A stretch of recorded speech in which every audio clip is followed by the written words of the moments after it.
বুঝাই দিয়েছেন। এই কথাটাকে আল্লাহ তাআলা কোরআনে তাদের দিকেও শক্তি ছিল। মুসলমান 313 মুসলমান ওয়া কাফাদালাক ফি আইয়ি সূরাতি মা শারাকতাবা দিয়েছেন। এই শুকরিয়া আদায় করার সুযোগ হলো এই মাহে রমাদান। এই মাহে রমজানে আরেকটি এই মাসকে আল্লাহ রাসূল আল্লাহ মুসলিম উম্মার প্রতি তুমি তোমার বিশেষ রহম করো। আল্লাহ গাজার ভাই বোনদের প্রতি তুমি তোমার রহমত নাজিল করো।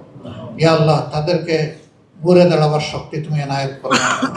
আয় পরবর্তীকারে আলম, তুমি আমাদের প্রিয় বাংলাদেশকে শান্তি এবং শৃঙ্খলার দিকে নিয়ে যাও।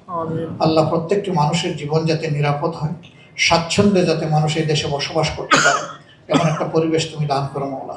ইয়া আল্লাহ সরকারের দায়িত্ব যারা নিয়েছেন তাদেরকে জনকল্যাণে কাজ করার তৌফিক এনায়েত করো।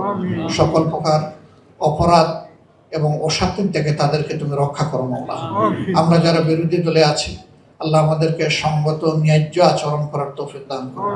আল্লাহ সবাই মিলেমিশেই যেন দেশটাকে সামনের দিকে আমরা এগিয়ে নিয়ে যেতে পারি সেই তৌফিক তুমি এনায়েত করো।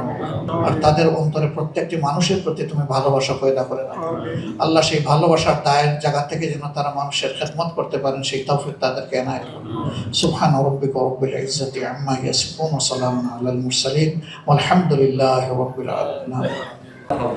আল্লাহ তাআলা মাহে রমজানকে বলেছেন শাহরুল সিয়াম, রোজা পালনের মাস, শাহরুল কিয়াম।